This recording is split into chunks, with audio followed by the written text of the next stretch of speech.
안녕하세요, 정쌤입니다. 오늘의 주인공은 2021년형 K7입니다. 이번 K7 완전 변경 아니고 부분 변경 또 아니고 연식 변경인데요. 이 연식 변경이 의미 있는 이유는 어쩌면 마지막 K7이 될 수도 있기 때문이에요. 마치 은퇴를 앞둔 운동선수의 마지막 올림픽인 셈인데요. 이때 운동선수들의 기량이 최정점에 있는 것처럼 이번 K7 눈여겨봐야 할 이유 바로 여기 있습니다.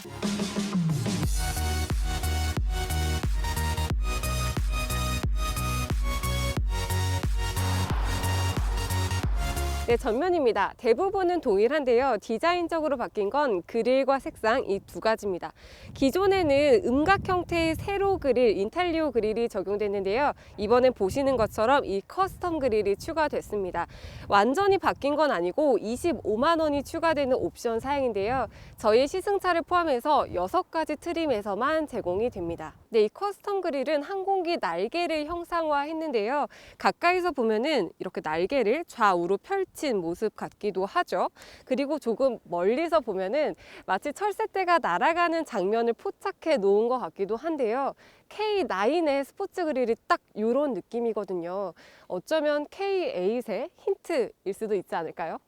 네, 이외에 라디에이터 그릴 테두리에서 헤드램프 하단으로 이어지는 LED 주간주행 등은 여전히 공격적이고요.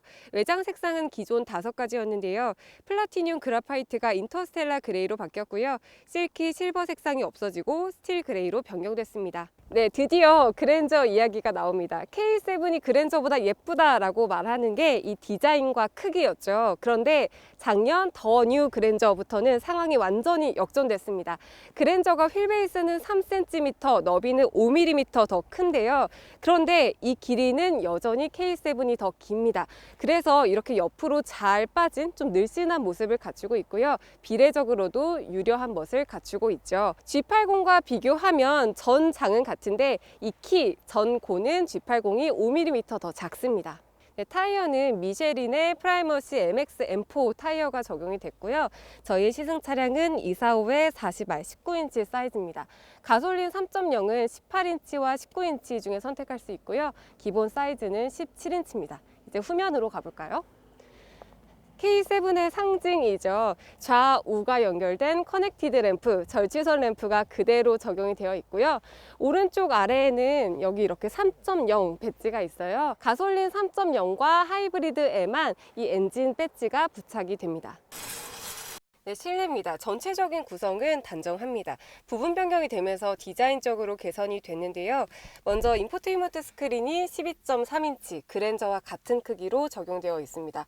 이 외에는 디자인적인 지향점이 그랜저와 아주 많이 다른 것 같아요. 그랜저는 계기판과 내비게이션이 경계가 없는 심리스 형식으로 묵직하고 굵게 디자인이 됐고요. 버튼식의 주행 모드나 센터펜 시야가 미래지향적인 느낌을 주었죠. 반면 K7은 변속기는 레버 형식으로 드라이브 모드는 다이얼 형태로 구성이 됐고요. 이런 대시보드의 우드나 버튼들로 클래식한 멋을 주고 있고요. 그 밑에는 여기 스마트폰 무선 충전 패드가 세로 형태로 위치해 있습니다. 컵도 2개를 넣을 수 있는데 저희가 톨 사이즈 컵을 이렇게 넣었을 때 생각보다 작아요. 그래서 홀더를 끼울 수 없는 점은 좀 아쉽습니다. 실내 무드 조명은 총 64가지 색상이 제공이 되는데요. 이렇게 대시보드 밑부분 정도에만 들어가요. 저는 이런 앰비언트 라이트를 좋아하는데 사용 범위가 제한적인 거는 조금 아쉽네요. 네, 저는 이제 주행을 시작했습니다. 주행의 첫 느낌은 전체적인 시야가 좋습니다. 이 차가 준대형 세단인데다 전장이 5m에 육박하는데 사실 좀 크기에 부담이 있는 사이즈긴 하잖아요. 그런데 이런 A필러나 룸미러의 시야 방해도 없고 뒷유리도 큼지막해서 주행에 부담이 좀 덜합니다. 2021년형 K7은 2.5 가솔린과 3.0 가솔린 하이브리드 그리고 3.0 LPI 이렇게 4가지로 구성이 되는데요. 저희 시승차에는 6기통 자연흡기 엔진에 8단 자동 변속기가 조합이 됐습니다. 그 결과 최고 출력 266마력, 최대 토크 31.4의 힘을 발휘하는데요. 그랜저 가솔린 3.3이 최고 출력 290마력에 최대 토크가 35.0이에요. 두 모델을 비교하면 그랜저가 조금 더 크고 힘도 한 30마력 정도 더 셉니다. 연비는 K7이 9.8, 그랜저가 9.7이어서 두 모델이 거의 비슷합니다. 주행 느낌은 힘에서 여유가 느껴집니다. 아까 마지막 K7이라고 말씀드렸는데요. 확실히 차체가 좀 능수능란하게 이끌고 있는 것 같아요. 이 차는 266마력의 엔진이 준대형의 차체를 이끌고 있는데 차의 성격과는 조금 거리가 있지만 시원시원하고 좀 적극적인 거동을 보이고 있습니다. 드라이브 모드는 스마트, 에코, 컴포트, 스포츠 이렇게 네 가지인데요. 스포츠로 한번 달려보면 확실히 응답성이나 직결성이 좀 민첩해지고요. 그리고 이렇게 고속으로 달릴 때도 안정성이 꽤 괜찮습니다. 승차감은 꽤 단단합니다. 그렇다고 거칠거나 투박하다는 이야기는 아니고요. 서스펜션 자체는 꽤 단단하게 세팅이 되어 있는데 그 안에서 준대형 세단의 특징인 부드러움을 놓치지 않는 모습이긴 해요. 저희가 그랜저를 2019년 겨울 딱 이 계절에 시승했었는데 당시에 부드럽고 말랑말랑한 서스펜션의 느낌이다. 차량 거동이 상당히 조심스럽고 가속 페달과 브레이크가 느긋하게 세팅되어 있다고 전한 걸로 기억해요. 너무 조용하고 잔잔해서 좀 과하게 말하면 재미없었던 부분도 있었거든요. 이 K7은 그랜저와 비교하면 조금 발랄한 적극적인 모습을 갖추고 있어요. 그랜저와 공통적인 건 정숙성인데요. K7도 1열과 2열에 모두 이중접합 차음 유리가 적용되어 있고요. 실제로 리어 글라스 두께와 휠 가드 흡음 면적을 높여서 NVH를 상당 부분 개선했습니다. 풍절음이나 하부소음 그리고 엔진음은 그랜저와 비교했을 때 큰 차이가 없는 것 같네요. 네, 신형 K7에는 전자식 파킹 브레이크와 전자식 변속기, 패들 시프트 그리고 요즘 선호가 높죠. 고성능 공기청정 필터가 이 가솔린과 하이브리드의 기본으로 적용이 됩니다. 그 외에 안전사양들이 새롭게 몇 가지 탑재됐는데요. 전방 충돌 방지 보조에서 교차로 대항차 기능이 새롭게 추가됐습니다. 교차로에서 좌회전 시 맞은편에서 다가오는 차량과 충돌 위험이 감지될 경우 자동으로 제동을 도와주고요. 또 음성인식 차량 제어 범위도 확대됐어요. 음성으로 창문을 여닫을 수 있고 시트와 스티어링 휠 열선 그리고 통풍 기능을 켜고 끌 수 있습니다. 네, 이외에 스마트 크루즈 컨트롤이랑 이 차선 유지 기능도 잘 갖춰져 있는데요. 저는 지금 이 차선을 중앙으로 유지해주는 기능을 켜고 달리고 있는데 차선을 읽는 기능이 꽤 괜찮은 편입니다. 네, 2021년형 K7 기존보다 조금 비싸졌습니다. 2.5 가솔린의 경우 프레스티지 등급에서는 50만원 정도 높아졌고요. 그리고 3.0 가솔린은 한 20만원 정도 가격이 인상됐어요. 고성능 콤비 필터랑 이 NVH 소음 진동 부분이 개선된 결과인데요. 그랜저가 2.5 가솔린이 3,294만원에서 시작이 되고 3.3 가솔린이 3,578만원부터 4,300만원대로 책정이 되어 있는데 같은 급에서 비교했을 때 그랜저가 아직 조금 더 비싸죠. 기아차의 K 시리즈는 작년에 최대 판매고를 올렸는데요. K3, K7, K9의 판매량은 20% 이상 줄었지만 K5가 효자 노릇을 하면서 전체 실적을 견인했습니다. K7은 그랜저와 많이 비교가 되죠. 저도 지금까지 많이 비교를 했는데 사실 성적만 놓고 보면 그랜저의 경쟁작이라고 보기에는 조금 무리가 있죠. 그랜저는 작년 11월까지 13만 대 이상을 팔았는데 같은 기간 K7은 4만 대도 안 팔렸어요. 그랜저가 3대 팔릴 때 K7이 한 대 정도 팔리는 상황입니다. 성적이 이렇자 다음에 나올 K7, 즉 3세대 K7에 쏠리는 관심이 상당한데요. 기아차는 이미 K5 완전 변경 모델로 소나타를 제친 경험이 있죠. 그래서 이 K7의 총력을 다해서 아마 그랜저에 발빠르게 대응하는 전략을 펼칠 것으로 보이는데요. 현재까지 업계에서 나온 이야기들 종합해 볼게요. 네, 첫 번째 차명입니다. 한 차급 높여서 K8으로 정한 것으로 알려졌는데요. 그동안 K 시리즈는 K에 3, 5, 7, 9 이렇게 홀수를 붙여왔죠.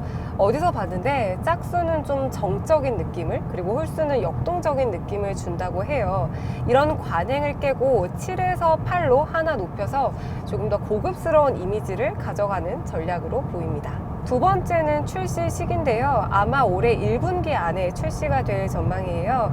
2세대 K7이 2016년 1월에 출시가 됐는데 보통 준대형 세단이 6년에 한 번 주기로 출시되는 것을 감안했을 때 한 1년 정도 빨리 나오는 거죠. 마지막으로 디자인은 기아의 새롭게 바뀐 엠블럼에 K5에서 보여줬던 호랑이 코, 타이거 노즈 그릴을 얹고 나올 가능성이 높습니다. 사양도 신규 플랫폼인 3세대 플랫폼이 탑재될 걸로 보이고요.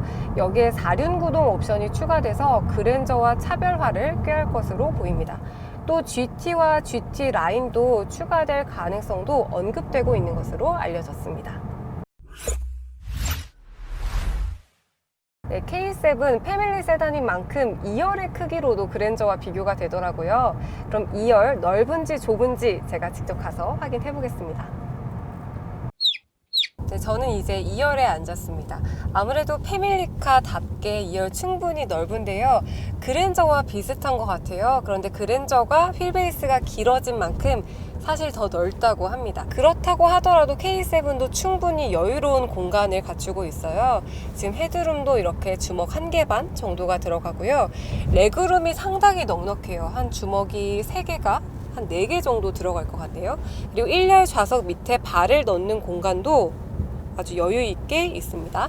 그리고 이 중간에 턱도 낮아서 3명이 앉기에도 무리가 없을 것 같아요. 시트는 1열과 동일한데 1열이 조금 부드러운 편이었다면 2열은 보다 탄탄하게 짜임새 있게 구성이 되어 있어서 저는 개인적으로 이런 시트를 좋아하지만 안락감은 조금 덜한 편입니다. 네, 2열의 공조는 여기 송풍구랑 USB 포트 있고요. 그리고 엉뜨는 2단계로 조절이 됩니다. 여기 수동식 선바이저도 위치하고 있네요. 그리고 2열의 암레스트가 상당히 크고 무게감이 있어요. 여기 가운데 부분에서 오디오랑 이렇게 간단하게 조절할 수 있는 기능들이 있는데요. 컵홀더는 여기 안에 이렇게 깔끔하게 자리하고 있고요. 이 내부도 공간이 꽤 넉넉합니다. 네, 그리고 뒷자리에는 후석 엔터테인먼트 시스템을 추가할 수 있습니다. 기아차의 커스터마이징 브랜드 튜온이라고 하는데요. 120만 원이 드는 옵션 사양입니다. 네, 내장 색상은 블랙과 새들 브라운 이 두 가지인데요. 지금 저희의 차는 새들 브라운 색상입니다. 2.5 가솔린과 3.0 가솔린 그리고 하이브리드에서 선택을 할 수 있습니다. 네, 2열의 전체적인 승차감 아주 조용합니다. 2열에도 리어 글라스 두께가 두터워져서 확실히 조용한 편인데요. 그런데 1열에서는 조금 발랄하게 느껴졌다면 2열에서는 약간 투박한 편인 것 같아요. 그래서 굳이 비교를 하자면 그랜저의 2열이 조금 더 고급스러운 편에 가깝다는 생각이 듭니다. 네, 오늘은 2021년형 K7 만나봤습니다. 마지막 K7이라고 하니 조금 슬프기도 하고 애틋한 마음도 드는데요. 그러면서 K8에 대한 기대감도 높아지는 시간이었습니다. 오늘도 시청해주셔서 감사하고요. 다음에 또 멋진 차와 함께 돌아올게요. 감사합니다.